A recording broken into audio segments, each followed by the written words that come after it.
What do I think? There ain't nothing to think. It's a knockout. No, but I'm saying like just of the fight because it seemed like. Whatever I say, no, whatever I say is not gonna benefit. Congrats. Let's see him unified. Well, he's unified now. Let's see him become undisputed. Good job. Are you proud of the way Xander performed? No, definitely. Part of a champion. He showed, and his team was. They made the decision. That's it. What do you think about Boots' performance? I mean, he overcame some kind of hard spots there. Yeah, man, absolutely. I see things though that I think other champions in that weight class or contenders can capitalize. I'm not there yet. I'm at 147. We'll go from there. But for anybody at 154, I hope they saw what I saw tonight. Not tonight on Sanders surprised me. It was a blowout, you know, but I got to give it to Sanders, you know what I'm saying? I think that Sanders should have waited a little bit longer, you know, get more experience, and, you know, and then fight Boots. It was too early, you know, but I mean, if you got to give it to Sanders, you got to give it to him, and he got a heart of a lion, and he'll be back. I know you said, you know, it was too early, but I mean, he did get up from the knockdowns. It seemed like he had Boots hurt like in the third, fourth there. I mean, did you think maybe I was surprised that they let the fight go that long, you know, because I was really concerned about him getting hurt like that. But that's boxing, you know. Their corner decided to let him out. Thank God, I hope he's okay. And you know, there was times there that he could have turned it around, but I mean, tonight it was Boots' night, you know what I'm saying? Boots Ennis, what a great fight. You are a machine. Zayas, a little inexperienced, but you will be back. You're a great fighter. Let's make the biggest fight in boxing today. Virgil Ortiz, Boots Ennis, let's go. He could have did it the first round, but you know, he gets in there and like to play around a little bit. I'll get on him sometime about playing around like that. And then that third round, it seemed like Xander had a lot of success. I don't know if... Y'all better look at the tapes again. Y'all talking a lot of success. He might go 2 or 3 times. Yeah. Did your instructions change after...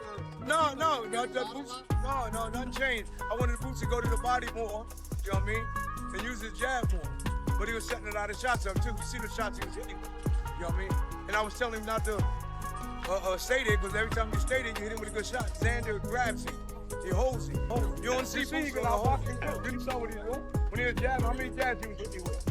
You know what I mean? 10 seconds. He can do that, but he the fight. That's why these people come to the scene, man. He put on the show, man. You know what I mean? That's why they come to pay the scene. But I think the older he gets, 33, 34, 35, that's when he becomes, I think that's when he becomes the type of fighter you can't hit. You know what I mean? So what you kind of tell him in terms of like trying to shore the defense a little bit? Because when he got hit, it's just, it's not really about, when you throw, you're going to get hit. You know, he loves fighting. He's a fighter at heart. And like I said, with age, the older you get, the smarter you get, the more wiser you get. Then you realize, like, I take less risk and I become more of a boxer. He has that ability. But now he's young, he's in his prime, he's a dog, he likes fighting. He enjoys it. At 154?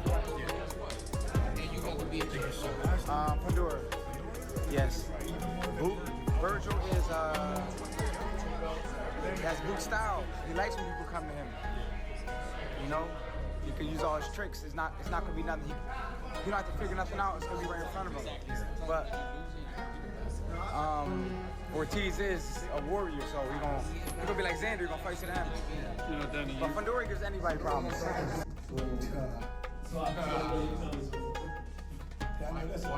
ain't take the fight in the beginning? Bro, I ain't been talking, bro. I ain't gonna lie. I'm trying to tell you, I'm really different. He gonna see for his team.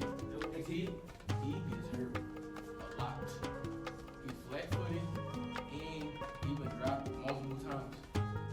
He get hit by me, it's gonna be different. I'm trying to tell you. What would you rate your performance? Even before the fight, Max Kellerman said that Boots had always been seen as a special fighter with elite talent. He believes Boots is on a different level than most boxers in the sport. I'm not surprised by that. Boots has long been considered an elite talent. I think people understand that, guys, when they watch him, that they're watching something different, right? Mike Coppinger also picked Jaron Ennis to win. He said both fighters were seen as future stars when they were teenagers, but he believes Ennis has developed into the better fighter.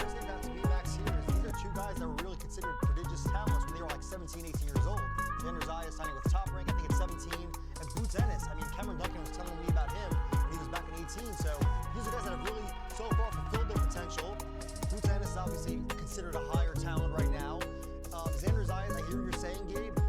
For me, though, while he's very talented, very athletic, he doesn't move his head. The technical aspects are a little lacking. And maybe he steps his game up. Maybe he hasn't been forced to show anything. But I haven't been overly impressed yet. And I like him a lot as a person. I like him as a fighter. Legendary trainer Teddy Atlas said the betting odds strongly favored Jaron Ennis. He believed Ennis had the advantage because he had much more experience in the ring. Vegas would have Ennis, almost a prohibitive favorite, such a big favorite. Obviously, it's his experience. They're both young. He's 28. Zayas is what, only 23, I think. I mean, they're both young, but it feels like Ennis been around longer. And he has, he's more experienced. But Atlas also warned that the betting odds were based more on hype than proven results.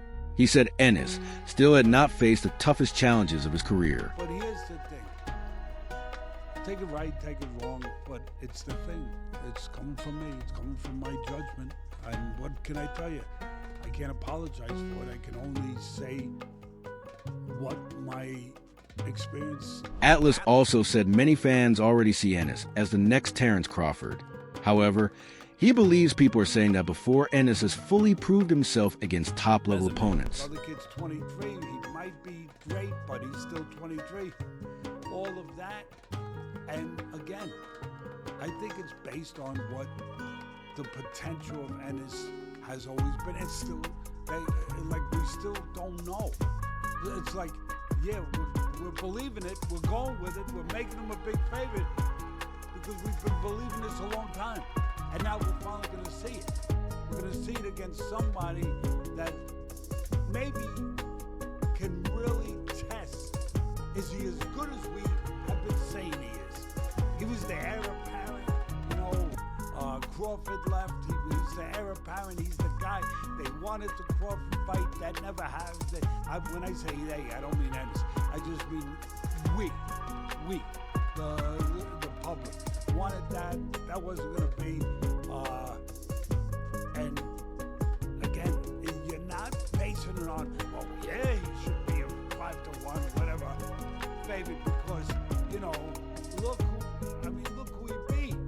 He beat this guy, beat that. No, you can't say that because they're not there. They're not there. Those names. You just said it. So this comes down to, are the odds makers, are the geniuses in Vegas right? Because of that, Atlas believes Xander Zayas is a very dangerous underdog. With his strong amateur background and proud boxing heritage, he has the tools to surprise everyone. Zayas is a live dog. You're going to give me that much with an undefeated kid with a good amateur pedigree, with the heritage of the Puerto Rican blood and everything that represents in our sport of boxing, with all the champions that island has produced, and that just the connection of that heritage. I'm gonna say, wow, you're gonna really offer me that? I gotta think about it. Yeah, I gotta think about it. With a guy that, as good as he looks, and as good as we have been saying he's gonna be, hasn't had to really display it yet. Maybe he will. Or maybe this 23-year-old kid will shine. Ennis is a sharpshooter. He's physical, he's the puncher here. Not Zayas, not the bigger guy. Ennis is the puncher. And he's a sharpshooter, he's an accurate puncher. He's a guy that goes the body, goes the head, fight inside, outside, he'll box if he has to, set traps if he has to, walk forward, engage if he has to, or if he wants to. But he is an accurate, sharpshooting puncher that doesn't waste much and places shots to the right spots. Atlas described Ennis as a very accurate puncher. He said Ennis must keep attacking the body to slow Zayas down and stop his movement throughout the fight. On the other hand, the 23-year-old Zayas is a guy with good hand speed, but legs. It's going to be the legs of Zayas and the jab. Both guys are going to need their jabs for different reasons. Zayas to control the outside. I think he's going to want to live on the outside, pick his spots, go in and out, get angles. Try to keep the sharpshooter I just described. There's this guy who's a good puncher, who's an accurate puncher. Keep him off balance, keep him off strike. So that would be my play. So I'm going to guess it's going to be somewhere in that area, that neighborhood of being their plan. Zayas' legs and his jab, control the outside, control range. Well, you need the jab if you're going to be the guy who the burden's going to be to kind of make the fight, press the fight. You're going to need the jab to do that, so the guy don't pot shot you, so he doesn't control the outside, so he don't dominate you with that stick, you know, as Ali would say back in the day. He's going to have to go to the body. He being Ennis, he's going to have to go to the body, take the air out of the wheels, because I'll say it again, the key components are the jab, and for Zayas, for both guys, but for Zayas, the legs. His legs are going to have to take him to victory if there's going to be a victory, where he gets the angles and controls in and out, the whole thing I just said. Gabe Rosado praised Xander Zayas for accepting such a difficult fight. He said many fans are overlooking Zayas, even though his size and boxing skills could give Jaron Ennis serious problems. Zayas, he's a great talent. And for him to choose this fight, he didn't have at all lose. I think he's the bigger guy.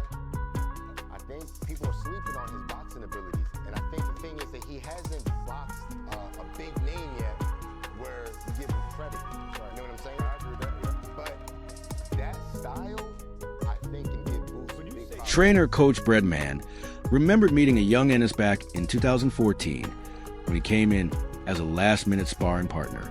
Even though he was much younger and less experienced, Ennis impressed everyone by standing up to a fighter who had been dominating other sparring partners. Well, I've known his dad for years, but the first time I was ever around him was 2014, and it was the summer of 2014, and we needed some sparring partners for Julian Williams. And Julian was on the rise at the time, one of the hottest prospects in the world, transitioned into the contender stage, and he was like running through sparring partners.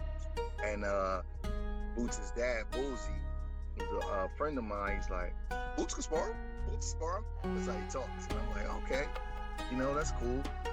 And I'm like, you know, he's a little young, you know, he's sure he can, you know, and he said, no, he'll be just fine. And he was just fine, Sean. What impressed Breadman the most was that Ennis cared more about learning than making money. He even refused payment just to get more experience. And his ability to switch styles convinced everyone that he was a future star. And what impressed me the most about him is I paid him. But he's like, Brad, I don't want no money. I just want to work. I just need to work. I don't care. And every time I would go to pay him, he would always tell me, I don't want the money. And every time I would give it to him and say, man, son, you earned it. You're going to be a special fighter. You earned it. Take the money, man. Don't turn down no money. And I would pay him. He would give us all the rounds we want, give you any style you want. Southpaw, orthodox, come forward, go backward. I mean, he could just do everything. I was just so impressed with him. And Julian wasn't taking it easy on him. You couldn't. I mean, he was trying to put it on the kid. And he was standing up, man. And I never forgot that. It kind of just always stood out in my mind, like, wow. And I never forget. Breadman was so impressed that he immediately called top boxing advisor Al Heyman. He said Ennis had the highest potential of any fighter he had ever seen come out of Philadelphia and believed he was truly special. I called Al Heyman and I said, hey, Mr. Heyman, I seen a special kid today. I seen a kid that's probably has the biggest upside of anybody I've ever seen in Philadelphia. Now, mind you, I was 2 for 2 with Mr. Heyman. I told him about Julian Williams. He turned out to be a world champion. Told him about Stephen Fulton, who was all in the same gym. He turned out to be a world champion. I said, this kid right here, his upside is probably higher than Scooters and J-Rocks. It's like, what? I said, I'm telling you, I only can go by what I see. I don't train him. I don't have anything to do with his career. But I'm telling you, this kid is different. As the years passed, Breadman watched Ennis continue to improve. He believes fans still haven't seen the very best of him and says an even better version is yet to come. And that was just that. You know, all I could do is just say what I saw. And then as he was going through his progressions through the years, you know, he just kept getting better and better. And he's definitely a phenomenal talent. I think the world hasn't seen the best of him yet. And, you know, maybe we'll see it Saturday night. We'll see. Although Breadman picked Ennis to win, he reminded everyone that even legends like Roy Jones Jr. have lost fights. Still, he believes Ennis' incredible work ethic makes him one of the hardest fighters to beat. I give the fight 65-35 in Ennis' favor. I don't think that Zayas is, everybody has a shot, Sean. You know what I mean? I would never say that Boots can't lose. Anybody could lose a fight. If Roy Jones can lose a fight, if you were around in the 90s and you saw how dominant Roy Jones was and how brutal his one-punch power it was and how his reflexes was, if he could lose a fight, anybody could lose a fight. You know what I mean? I know that because he lost late in his career that maybe his legacy may get tarnished, but there has not been a better fighter to come along after Roy Jones. Despite what people try to, this guy, that guy, none of them are better than Roy Jones, in my opinion. None of them. Nobody who's come after him is better than him. And he could lose, he lost. So I would never say that Boots can't lose. You have a bad night, the other guy rises to the occasion, and you could lose a fight. But the thing about Boots that people don't realize is he has a tremendous work ethic. It's kind of like weird how, like, these days, these guys only fight like twice a year. But whenever you go to his dad's gym, he's in there. Lost you for just a second there. Where the guys with the talent doesn't, you know, the accomplishments doesn't meet the talent is because those guys don't have the work ethic. Anthony Brena hoped the fight will become a thrilling 12-round battle, but in the end, he predicted Ennis would prove he was on another level by stopping Zayas in the later rounds. I want this to be a great fight. I want this 12 rounds of hell, championship rounds. Yeah. I want it. Ding, ding, ding. We're going into the night. We don't know who's gonna win. That's what I want. That's what you want. Yeah. But I think I'm gonna get is tough 2 or 3 rounds from Xander. Then Boots just starts separating himself. Yeah. I'm just levels above you. You can't catch me. Yeah. He start hitting it with some buzzing. I think he drops Xander in the 10th round. Finishes in 11th. Damn. Greg Hackett believed Xander Zayas looked exhausted during the final face-off. He said the difficult weight cut appeared to drain his energy, making him look tired and uncomfortable. I think one of the biggest differences is when Boots said in the first press conference that Xander needed a fat camp. I think we see it now. It's kind of true.